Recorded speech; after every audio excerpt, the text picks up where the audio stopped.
Hey gorgeous, welcome to Happy Go Fabulous. I am so thrilled that you're here. This is our space where we get real about life, the good, the messy and all the juicy bits in between. Real talk, real life and a whole lot of delicious living. But I must warn you, listening may cause unexpected outbreaks of fabulousness and real life magic. Hi, I'm Catherine and I am so incredibly passionate about helping inspired, motivated, impact-driven, freedom-seeking people just like you to do the deep inner work to create those beautiful outer wonders in life. It's all about revolutionising your relationship with yourself, where you fall madly, deeply in love with who you are and create a life so fabulous you can't wait to jump out of bed every morning to live it. Ready? Because ordinary living is so last season. Life's waiting and it's time to make it fabulous. Let's shimmy on in.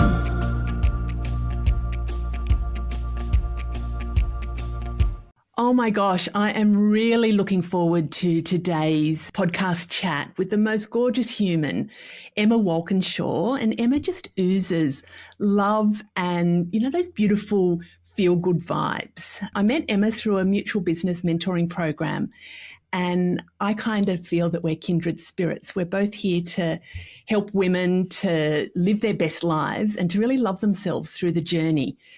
Emma is a body confidence coach. She's an accredited yoga instructor, a dynamic entrepreneur and an author, and with a deep passion for helping women in their 40s and 50s who struggle with the transitions of womanhood.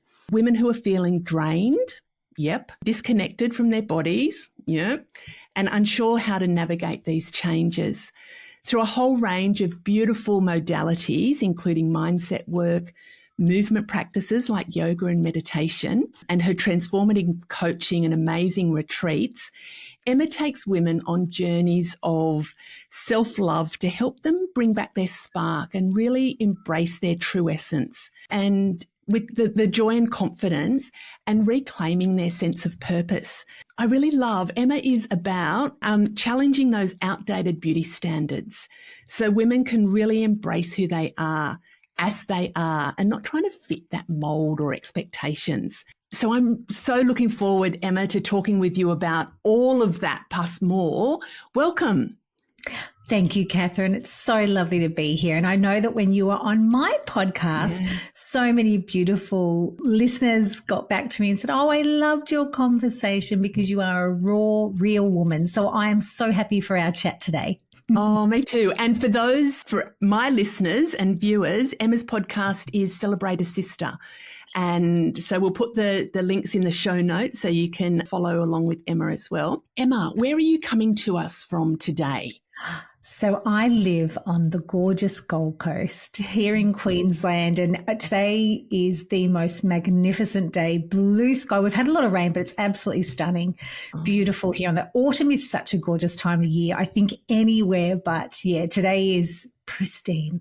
Oh gosh. Were you affected by the cyclone? That's where the big cyclone recently came through, didn't it? Yes, but as you know, I chuffed off to India hosting a retreat for women. So it was an interesting thing leaving the family. I felt like I was abandoning a sinking ship. I was like, all right, people, I'm out of here. I've got to get on a plane to India.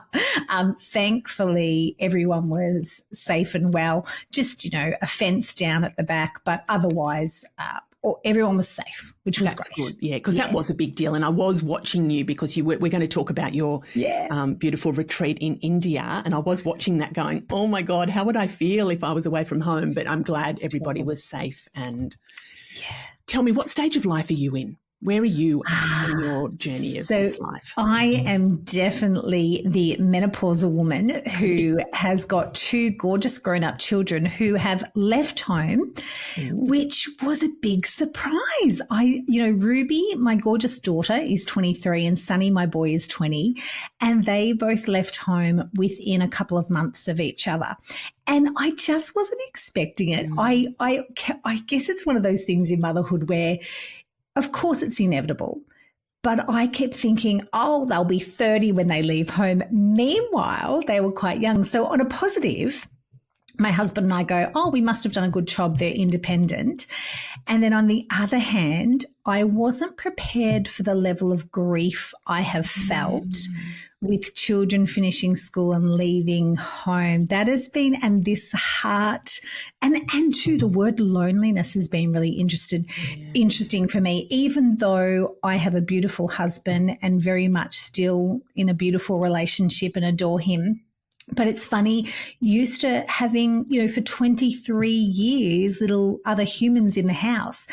The other part of them leaving home, apart from the loneliness and the sadness, our relationship is definitely strengthened because I am not riding their ass about their messy rooms and do this and do that. So now when I see them, it's a beautiful connection and a chat. And I say to each time I catch up with Ruby and Sunny, we have family dinner once a week, and then I try and fit in a walk with each of them through the week because they've got dogs. And so do they live close? Are they nearby? Yeah. That's on good. the Gold Coast, which is fabulous. So I try and fit in a walk every other week with them. We walk the dogs and have a chat. But I feel like each time I connect with them, it's like a reintroducing to myself, to them, and like learning to know who they are now as adults, because they've got different, I'm not seeing them all the time. There's different influences. They both work at uni studying, and there's just a different relationship. But I walk away heart bursting with love and go, my goodness, they are just beautiful human beings. So it's been interesting this time in life. The reason I'm nodding a lot is I can relate to that. My kids are a bit older. They're 29 and 27.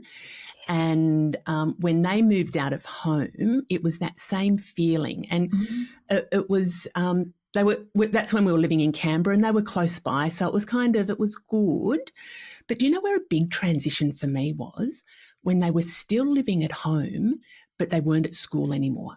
So they were working or at uni, but they were living at home, and it was just like, what's my relationship now? Because if they're sleeping in and they're going to be late for uni, that's not my responsibility. But they were and when they didn't unstack the dishwasher, but they were still at home, it's like, hey, come on. So there was a bit of reestablishing, and then they sort of moved out and moved back a couple of times. But when Henry moved to Melbourne, my heart just felt like it was being ripped out of, because it wasn't that able to just pop in and have a cuppa or something. So, and it really, I don't know if you found this, but it's kind of like, what's your role?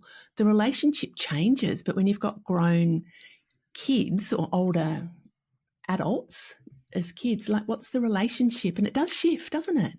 It does. I often say how I feel like now, the relationship goes from mother-child to adult. Yes. And my children have called me Emma for years. Yes. So that's very normal. Yes. And I feel like now often I talk about that, what's a relationship? And I feel like exactly what you said, Catherine, about if they're late for work or uni, I don't have to get them up anymore because they're adults. And I feel like I went from manager to consultant. Now I just get consulted. Like I just breeze in as a consultant, whereas I used to be a manager. That's really interesting, because my daughter's just moved back in. So she's been out and in and out and around, and she's back in, and it's beautiful. Like, I love it, but I love that analogy, manager to consultant, that it's, I think that's naturally how it's happened, but it also changes the relationship with my husband as well. Like, it was a bit of like, when the kids moved out of home, it was like, got to get to know you again differently. So that's been lovely too. Yeah, it is beautiful, isn't it? And this sense of freedom too, I really enjoyed. Yeah. And I also, the other thing, I mean, there's been a lot of sadness and grief, but there's been, there's always a silver lining. Yeah. I actually love having the house to myself. Yes. So like if Brendan's out, husband's, at work or at the office till late or whatever, I actually quite love have it. And I love getting up in the morning and the kitchen is still the same. It's clean. I found, because, we've just moved to this beautiful seaside sanctuary, and so it was John and I, and my daughter was living around the corner, and Henry's in Melbourne. So Elle would come and she'd stay a couple of nights a week, and then she'd go back home, and then that lease ended. So she's moved back in, but it was just when John and I had kind of got the house I was like, oh, this is feeling good. And then she's just gone, oh, Mum, where am I going to put all my stuff? It's like, oh. Sorry, Elle, if you're listening, I love you here. Love you, Elle. But it is, that's part of it, isn't it? And it's for me, it's about that ongoing relationship. It's the ebbs and flows, and it's just part of life and family. The cycle of life, yes. Cycle of life. Tell me, Emma, you're a body confidence coach.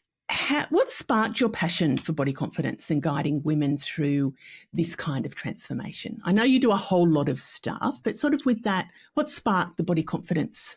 I feel there was a pivotal moment or a defining moment that really pushed me into uncovering and really getting curious and wanting to know, what is this part of my own journey that's incredibly painful that now it's time to look at it. So as a woman, like many of us probably listening, who've grown up, perhaps born in the 70s, late 60s, or born in the 70s. I'm a 76 baby, so I'm now 49.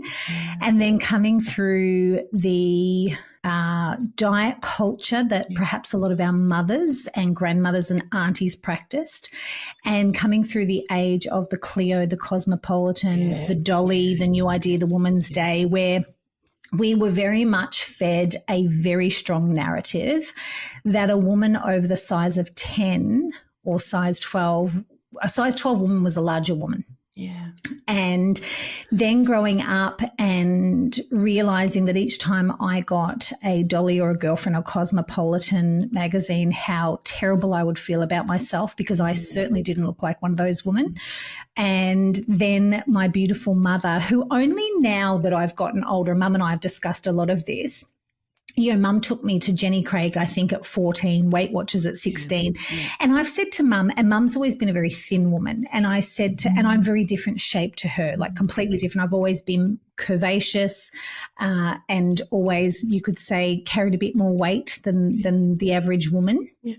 And I remember saying to Mum as a grown woman, Mum, why did you take me to Weight Watchers? Because I kind of went through this period where I blamed Mum and said, well, Mum, had me on a diet. And she said, Emma, I just wanted you to be happy. She said, you were so unhappy with your body. I just wanted you to be happy, and I would do anything to do that.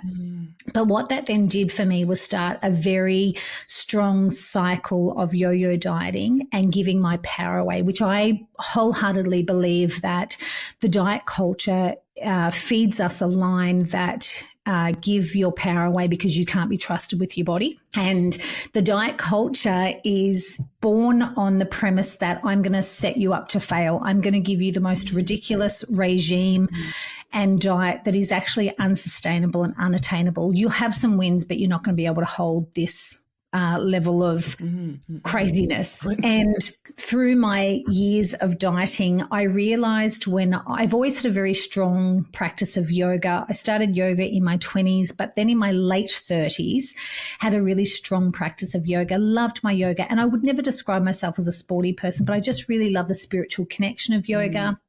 So I decided to study yoga, the 200-hour yoga teacher practitioner course, but knowing that I was never ever going to be a teacher, because in my mind, how could I stand in front of a room of people and teach yoga in a size 14, size 16 body? I don't look like a yoga teacher. However, what I loved about yoga was the philosophy. So during this 200-hour yoga teacher training, this was the pivotal moment. So I was starting to get a connection with my body and starting to really own my body and trust my body again, because I have a lovely yoga practice. No, I don't do headstands, and I'm not a pretzel. However, I was learning to heal. There's a beautiful saying, yoga heals and reveals. So there was this beautiful process of healing through the yoga teacher training and thinking about the yoga philosophy. And, a lot of the yoga philosophies, for instance, ahimsa is all about self-kindness. We go through lots of philosophies, the law of non-attachment, so not being attached to your body. And I started this beautiful unraveling, and I had an incredible yoga teacher who said to me, Emma, at the end of the yoga teacher training, you're going to teach me, because she had a studio. You're going to teach me, aren't you? And I said, absolutely not. And she said, you're going to teach me? I said, absolutely not. I finished my 200 yoga practitioner course, she rings me and says, I've had a teacher not show up. Will you go and teach? And I went, yes. So I ended up on the mat, which was pivotal because to that point in time, and also her belief in me to be able to teach and to facilitate and instruct a yoga class, because there's so many other elements to it. Those of the ladies who are listening, if you've experienced yoga, which I'm assuming you have, I guess we're preaching to the converted here. I think so. But we know that yoga is really a feeling when you leave. It is not an exercise class, although it's incredibly wonderful for our bodies, but it's a feeling. So I taught that yoga class, and then, let's say the rest was history. I started to teach yoga, and I taught for my teacher for around a year. And then I, as we do, woke up with a brain fart and said, I'm going to open a yoga studio. And I did. Wow. So I had the first yoga studio, which was just a room. And then 2 years later, I doubled the size of the studio and brought in reformer Pilates. Wow. And then, so I had the studio for 4 years. But during that time, so the process of myself, and it wasn't overnight, it was a slow process, but the pivotal moment had happened, which was, it's okay for you to be a size 14 and 16 or 16 and actually step on the mat.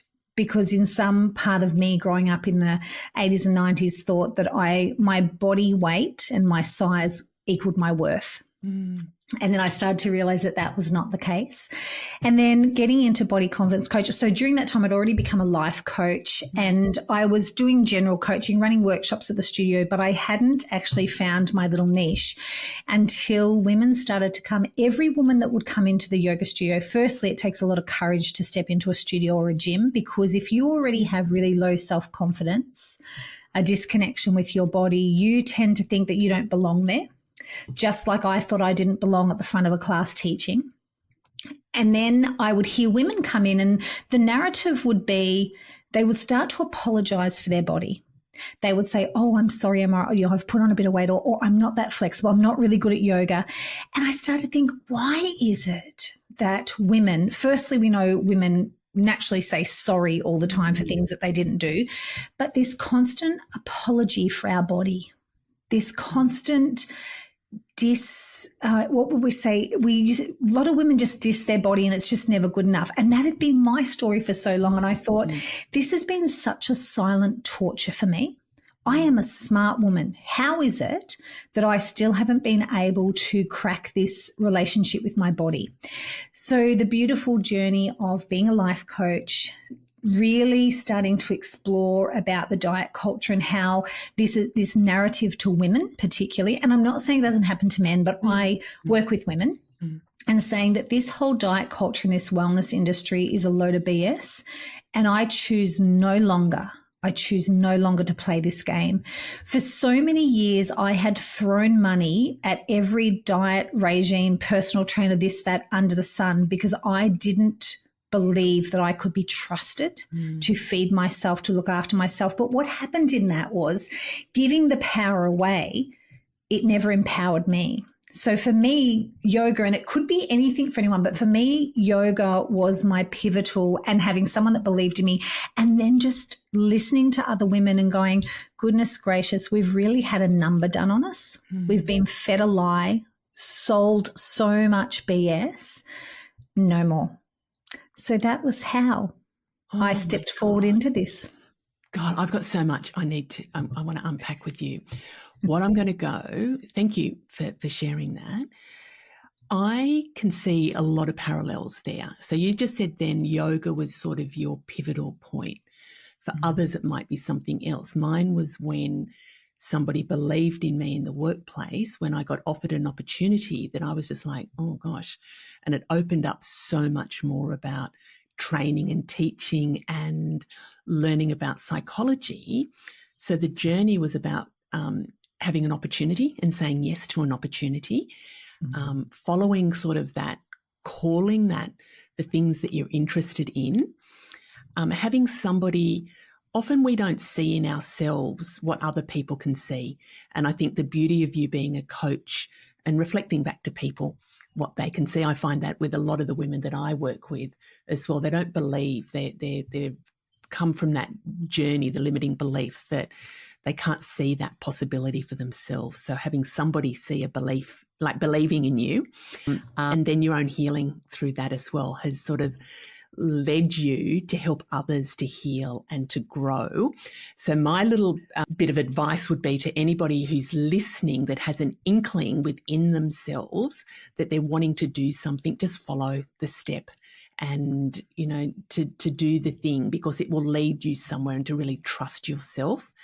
And I can relate to so much of what you were saying about that, you know, relationship with our body. After Mum passed away, we didn't, there was no counselling or anything. So the way that I dealt with that was to eat, you know, to get comfort through food. And I think a lot of women relate to that as well. It's about that comfort. How do we get comfort?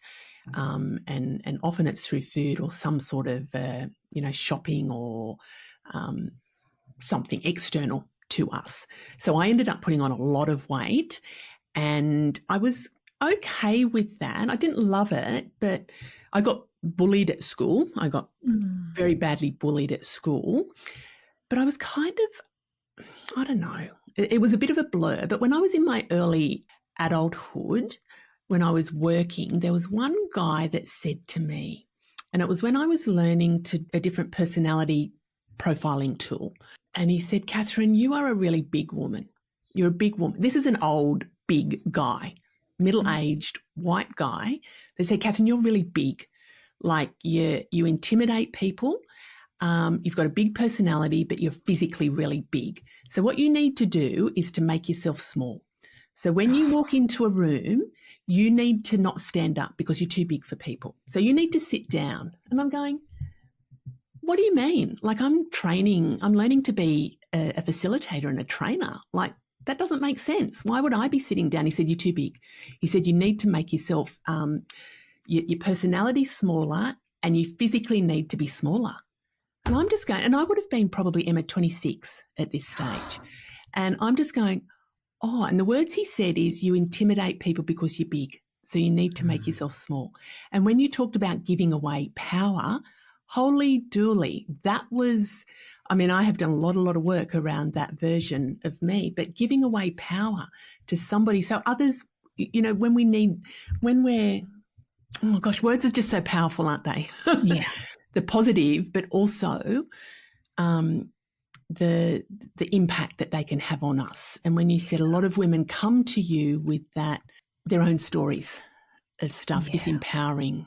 Yeah, it's shitty. And I feel that's the thing, is to uncover those stories or those comments that were said to us about our body. And there needs to be some healing around that, because that was one person's perspective. Yeah. And as we know, often people are really talking about themselves, not really you. It's their own paradigm. But we don't know that at the time, and it's really, really hurtful. Yeah, yeah. But when we can become rock solid in ourselves, but that's a process. So what's the process? What is part of that process? Because there will be women that will be listening that go, oh, I've got my version of that. You know, you and it's what we take away as well. Now, that's my version of what he said, but I put the meaning on it to keep myself small. And that's just impacted a whole lot of stuff. That impacted the whole diet. That was like far out. I really need to restrict. I need to deprive. I need to contain myself, and physically, but energetically, and in so many areas of life. So what are some of the other stories that what other versions do women have, or what do you find when they Gosh, I've heard so many stories, but it's always outside of themselves. Someone has said something to them. Often although having said that, our inner critic's pretty nasty too. She's pretty, So sometimes it can come outside of ourselves, but sometimes it's us. Something that will be said that will just have us take on that belief system and believe that it's true. And often it can be really well-meaning. From a personal story, often we were given, and this is a process I go in the Body Love Boot Camp, often we were given a nickname, because in Australia it's very, very common for us all to have a nickname. A lot of us were given a nickname that was perhaps associated to our body or how we looked. Yeah. So when I was younger, and like around 4, it was when the Muppets, do you remember the show, The Muppets with Kermit the Frog? And yeah. So when I was little, my uncle used to call me Miss Piggy. So I always thought I was Miss Piggy because, of course, I must have been like a little fatty and a piggy. And it wasn't until years later I actually asked my uncle and my auntie actually and said, why did he call me Miss Piggy? And she said, because you used to have your hair in pigtails and Miss Piggy used to always flick her pigtails and you used to always flick your pigtails. But I didn't know that. Yeah. I thought I was called Miss Piggy because I was a little fatty, which I wasn't even a little fat child. I was not even a fat child. But it was just interesting how things can be said to us and they completely take on a life of their own. Yeah. So undoing that and unpacking that and talking about it, because often it's a silent torture. We will just go, that will stay in us and we will have this, a thought. I love the saying, a belief is a thought we keep thinking. So we will have a thought, we will keep thinking it, and then it will become a belief for us. Yeah. And it could be a belief like this. And I will even say another belief that I had at size 14. I'm a big woman. Yeah. The truth is a 14 to 16 size woman is the average size of a woman in Australia. And it's actually technically not a big woman, it's a mid-size woman. Yeah. However, a thought I kept thinking was I'm a big woman. Yeah. So the belief system became I'm a big woman. In actual fact, no, I'm a mid-size woman. I mean, does it really matter what I am labelled or what I'm not? But it matters to me because big woman to me means that it meant a whole other things. Then that belief played into so others. So for our women listening who have got a similar story to you and I, and there are lots of them, can you start to ask the question, is it true? And this thought, what have I made that mean? Yeah. What have I made that mean? Is that true? Can I be sure it's true? And start to really unpack it. And particularly also if you have had a nickname or someone has made a passing comment, question them. Yeah. It's also really tricky and confronting too because it's really painful and we feel shame. Yeah. Shame comes up big time. Shame's a big one, isn't it? Particularly around our bodies. Yeah, so much shame. Oh, do you know what? It is about that meaning. I love when you're talking about is it true? Yeah. And what evidence, that evidence stacking and looking for the evidence. Is it ours or are we picking up on somebody else's version of the world as well? And is that true for us? And also about what meaning are we putting on it? And often, I know I certainly did, was I'm not a very good person. If I'm intimidating, if I'm big, associating big with strong and powerful, power over, it was just like, oh, that's not a good thing. Like it's bad to be big. And when you think about it too, it's about those images. I saw myself as I was probably 16, a size 16. And you sort of have these visions that, oh, that's really big. And then when you look back at photos going, actually it's not. So it's a distorted view as well, isn't it? We get distorted through. And there's no right or wrong. There's no blame. I don't think it's about recognising what is. And like you said, the silent just impact that it has on us. There will be so many women. I know there are. There are lots of women in my personal circle that will just go, yep, that's me, that's me, that's me. So what does it mean?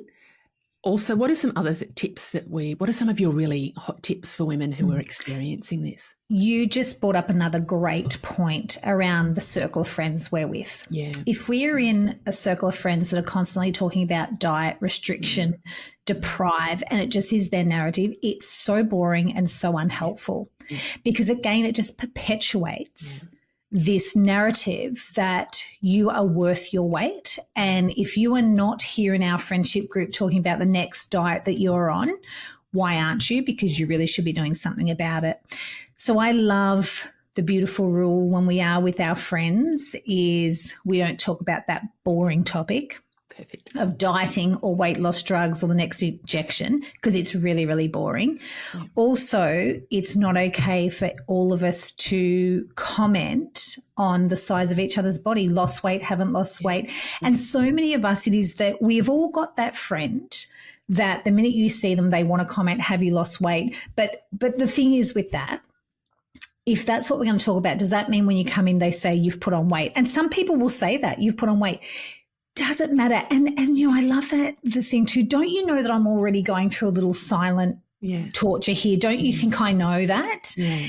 But I feel if we can. I had somebody the other day who's not my inner circle, but the medium circle. Yeah. And she said, if you only do blah, blah, blah, you'll lose all that weight off your hips. And I'm just like, number one, don't dare comment on my body. Who do you think you are in just offering that advice? And I didn't say this to her, but my inside voice was like, get effed.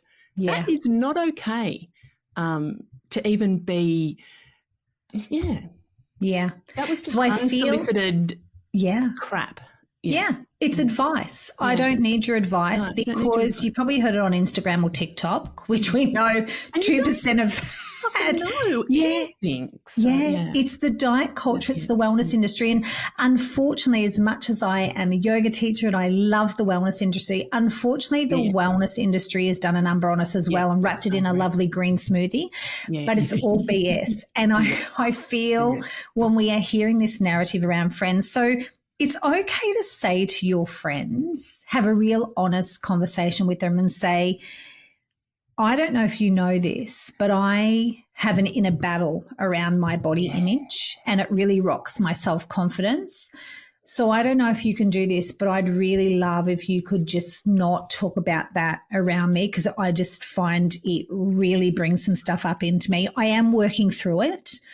And I am starting to take my power back, but I'm a little bit shaky around this topic. So I just love if we didn't go there. And also I find it really boring.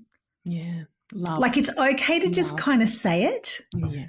I love that. Yeah. And it's almost like normalizing it, isn't it? One of the things you said earlier, which really stuck out for me, was I choose to no longer engage.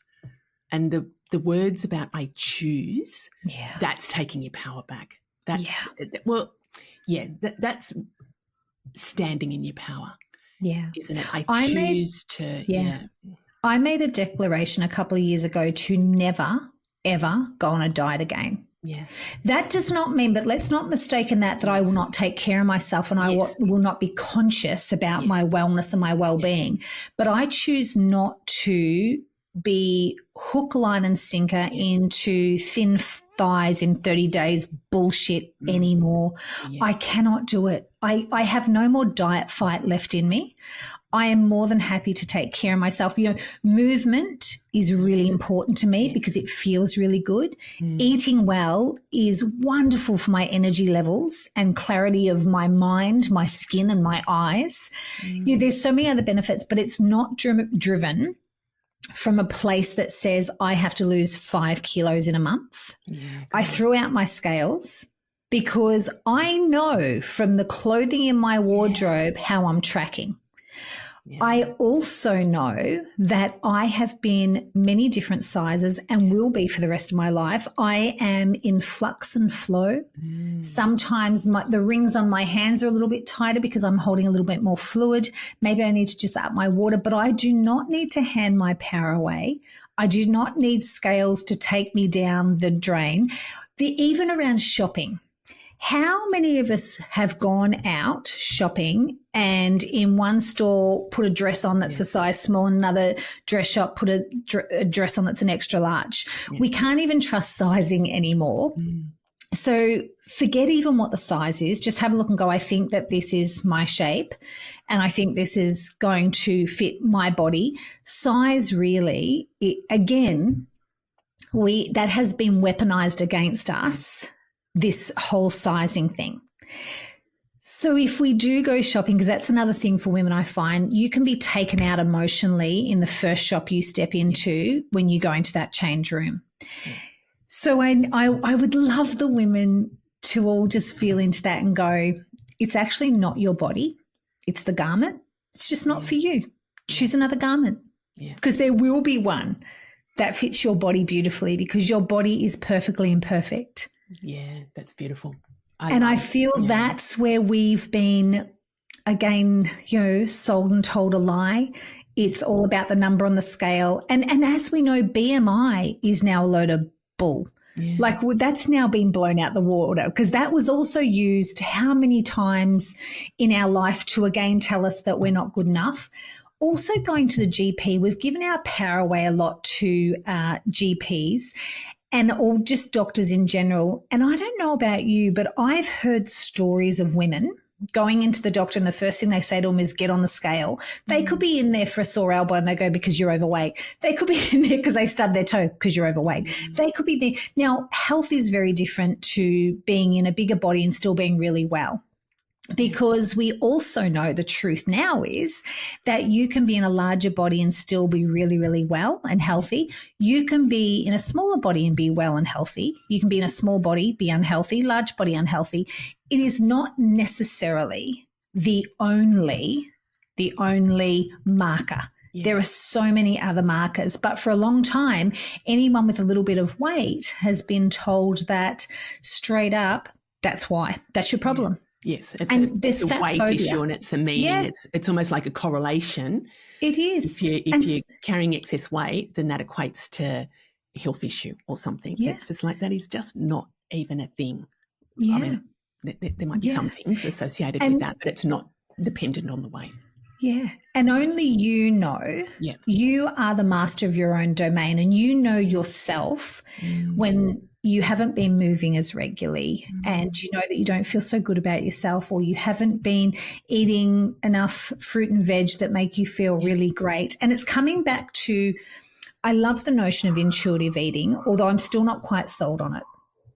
What is intuitive eating? Tell us. What is that? Yes. So intuitive eating is when you eat what you want when you want and you tap into that part of yourself that really tunes what do I feel like and what am I craving. The whole premise is because your body knows what it needs.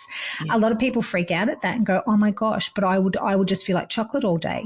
Well, if you would, you're not really listening to your body. It's not intuitive eating. You're perhaps playing into foods, my friend, or this is an emotional. And that's where the work is. The only tricky thing I feel about intuitive eating is that we now live in a world where there is so much processed food. Yes. And as we know, processed food changes the chemicals in our brain. And there is a real thing such as moreish. It's moreish. And there are companies out there that have spent millions of dollars getting the crunch and the salt and the sugar right that you literally can't stop. Coming back, Yeah. So if we are to embark on this intuitive eating, I feel like it is really worthwhile living a pretty process-free life, which isn't always easy in the world that we live in. So the intuitive eating thing is if we really feel into it, we actually do know what we need. Yeah. It just takes a bit of tender loving care and time to actually nurture that because our nervous system too, often we haven't afforded ourselves the time to prepare a better meal. I would agree. I'm just, when you're saying that, I think I am learning to be an intuitive eater. Yeah. That my body, when I really listen to it, I think it generally knows what it wants and what things trigger discomfort in me and inflammation. And I get very sinusy and it's just like, okay, I think it is that when I avoid that sort of food, then I feel better.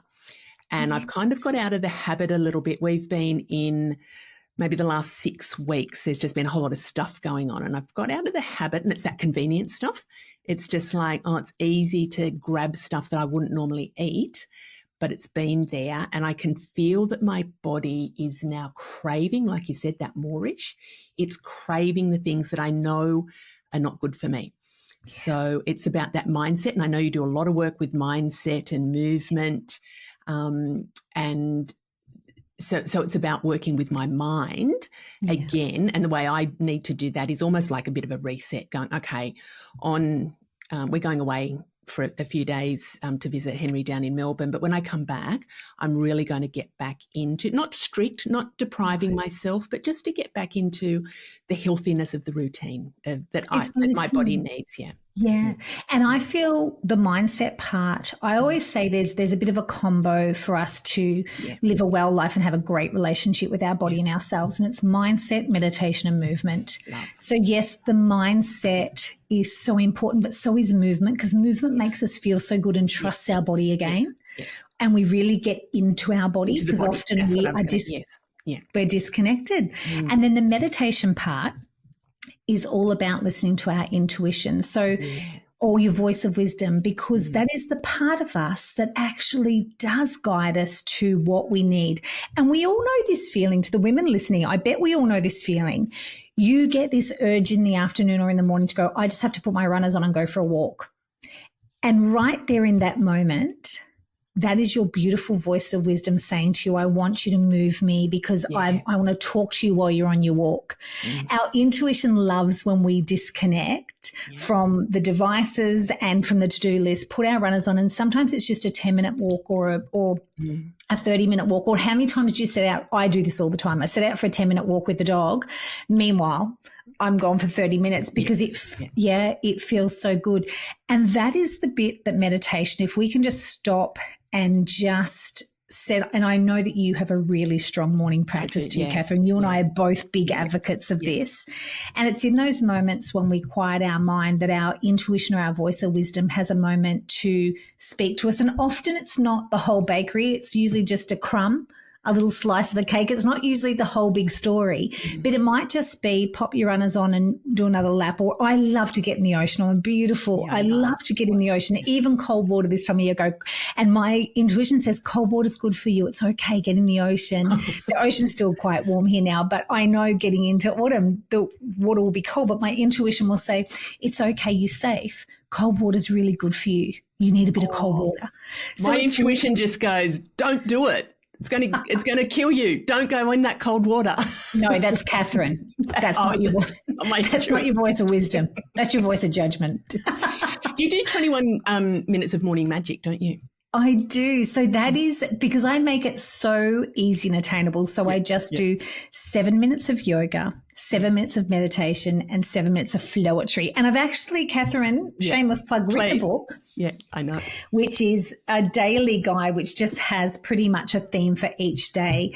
And the whole idea is, I know that if I'm to get up in the morning and try and meditate straight away, I get too sleepy, like I feel like I'm going to nod off again.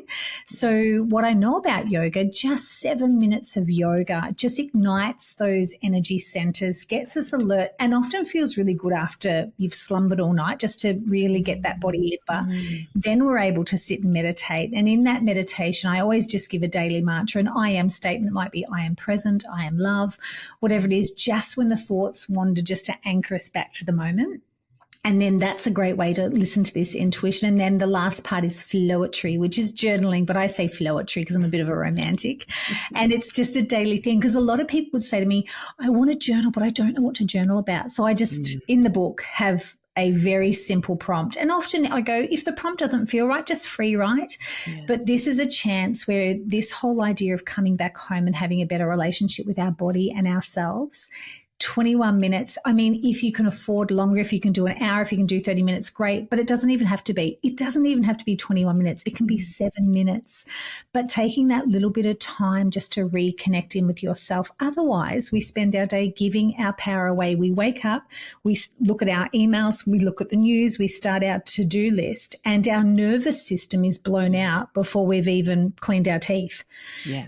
It's time just to that coming back home. Yeah. Emma, we'll put the details of your book. People can order that, can't they? They can, yes. We'll put that in the show notes. So 365 days of morning magic. Yeah, we'll do that. Yeah. And I want to ask you, I just wanted to share with you, old habits can come in, can't they? I'm finding right in this very todayness, there's something that's happened that has been a bit, let's just say, shitty.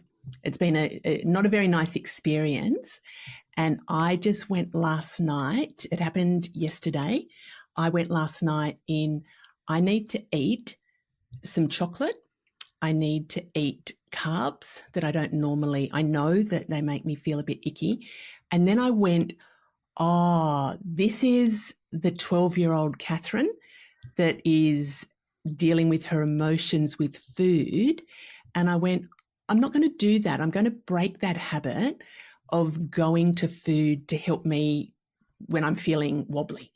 And I just stopped and I waited. I went and had a little break, and then I went back and I ate some of what I was going to, not all of what I was going to, because I then didn't want to go, oh, it was a bit of mindset stuff going on, but it was that I'm choosing not to use food as a crutch as much as I used to.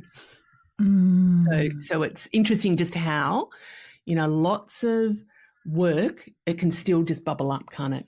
Do you find that or not? Do you find absolutely. that? I found this January, old Emma wanting to get on a diet. And I vowed that I would never do a diet again. It's almost like, how we have muscle memory when we go back to the gym and we go to yoga and whatever.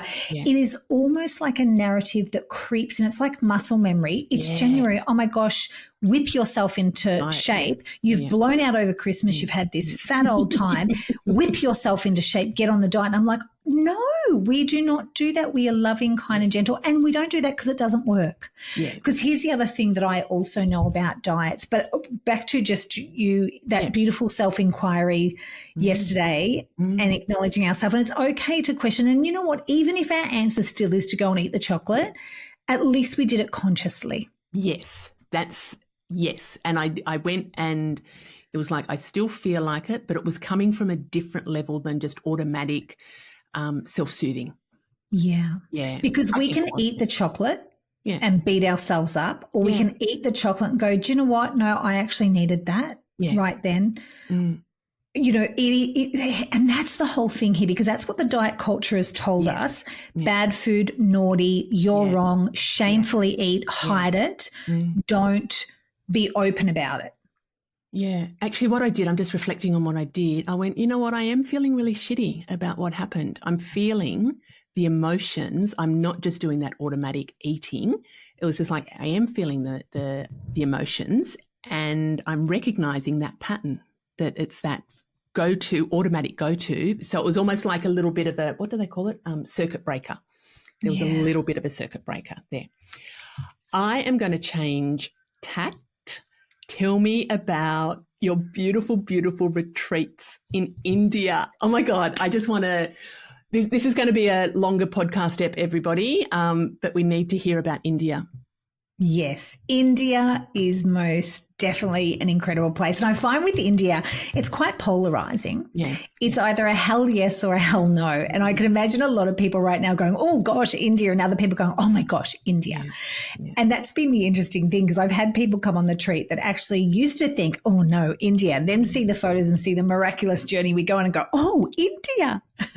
So I co-facilitate India retreats with my dear friend Yogi Louis. So we're both yoga teachers, and I do a lot of my business, my coaching one-on-one, my group work is just me, but it's lovely to co-facilitate. And Yogi Louis is just an incredible woman, and together for 12 days we host our retreats. So the beautiful retreat is a mix of, we do the Golden Triangle, which is quite a classic route in India, but we also add on Rishikesh, which is phenomenal. So in this beautiful wholehearted retreat, we call it, we take women away. So we just got back in March and we took 13 women away, including us. There's 13 of us. And we start off in the gorgeous Delhi, which is the capital of India, which is just divine, and do the spice markets and a cooking class, which is wonderful. Our retreats are, yes, the sights and sounds of India, but we also do workshops. Yogi Louis and I both run workshops, and we also have yoga and a morning satna. So it's a very much a spiritual journey. Mostly women come, the feedback that I get, the women just go, oh my goodness, such a beautiful experience of connection with like-minded women. And just the whole journey together, the camaraderie, I guess you could say, and women women love to hang out with women. We love to connect. We love to journey the spiritual side of India. So we start in Delhi, then we head to the beautiful Jaipur, which is where a lot of the block printing, we do some gorgeous block printing. And Jaipur is known as the Pink City, which is this gorgeous terracotta pink. And we spend some time there, which I love. We did a Bollywood dance class, which the laughter, like tears running down our face, like so much fun. And then from there, we head to the beautiful Agra, of course, the Taj Mahal, which is just an incredible place as well. And yes, she's equally as gorgeous as one might think.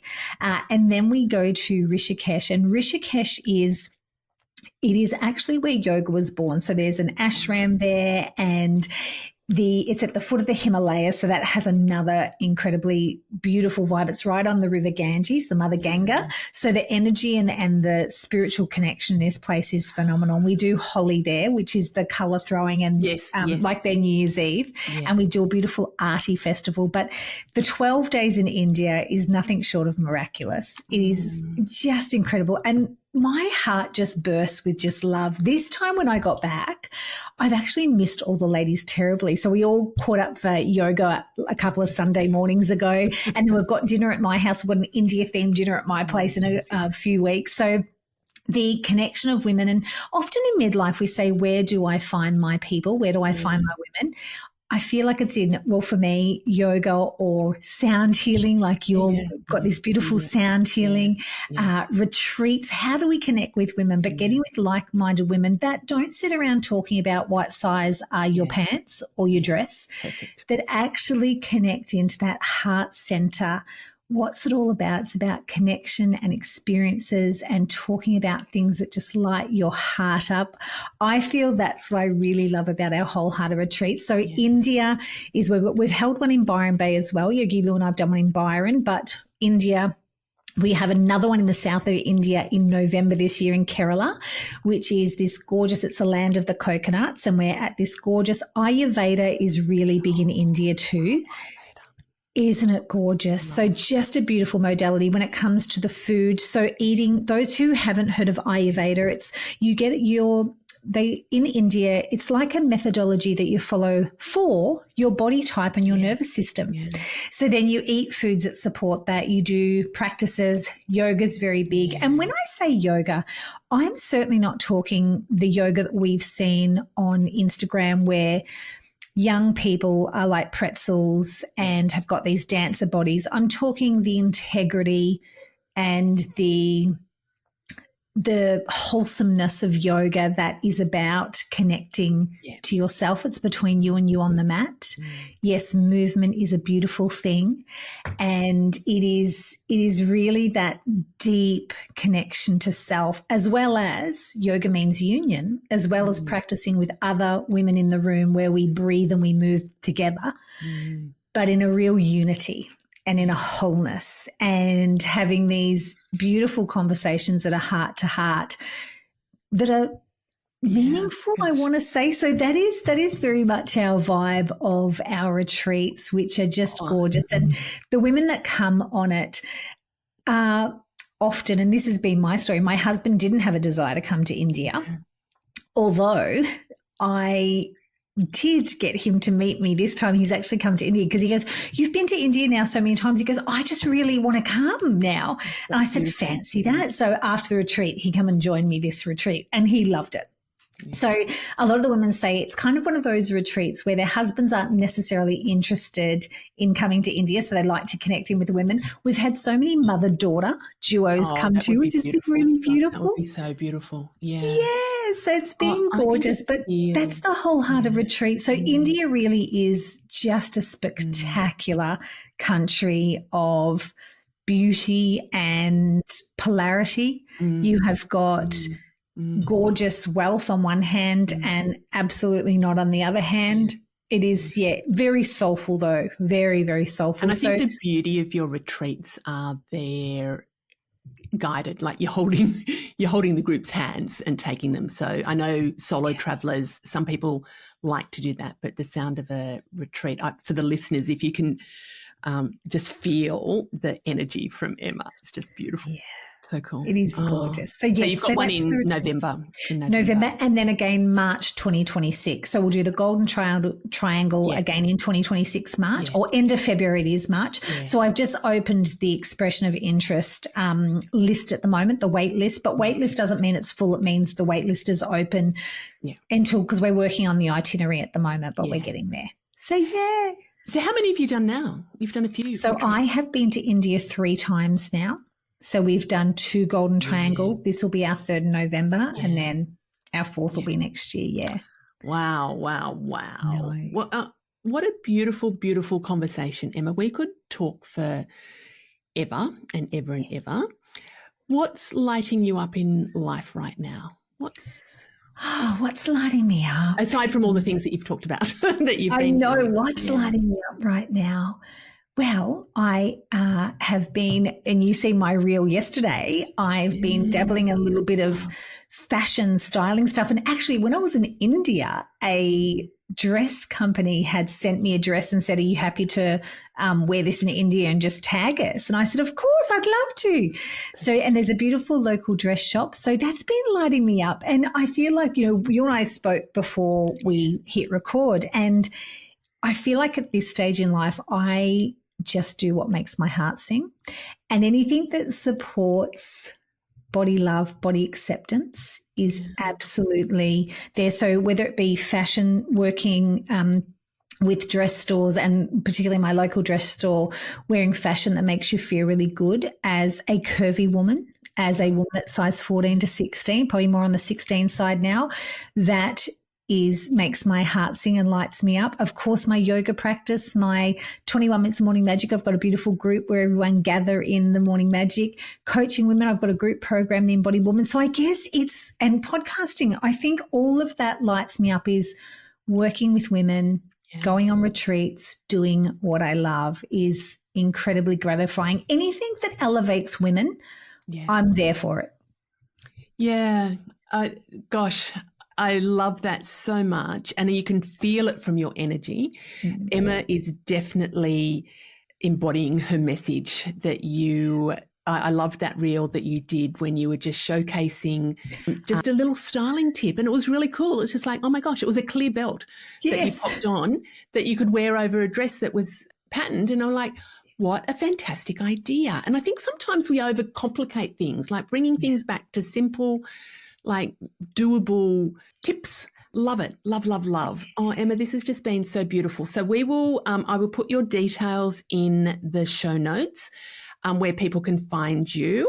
Just tell us quickly on Instagram. What's your Instagram? Instagram's probably the best spot. So Emma_Walkinshaw is probably the best place to find me. And then the links are always there to the website. But that's probably the best place. And I love Instagram. I love connecting with people on Instagram. I think it's such a great platform. Yeah, so follow Emma and the Body Love Boot Camp. That's one of your programs that people can join, and you've got a whole lot of other things. So we'll have those details in the show notes for everybody. So thank you.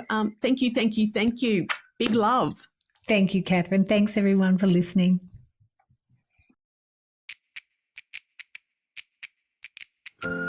Thanks for tuning in to Happy Go Fabulous. I hope you loved it. If you did, could I ask a big favour? Please subscribe, leave a review, and most importantly, share the love and let your besties know about the podcast. This will help get it into the hearts and ears of all the gorgeous souls who need a little bit of fabulous in their life.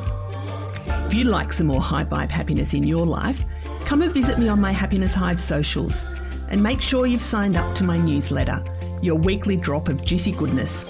Pop over to my Happiness Hive website and click on the link Working with Catherine. I'd love to help you make life amazing. Until next time, keep being fabulous.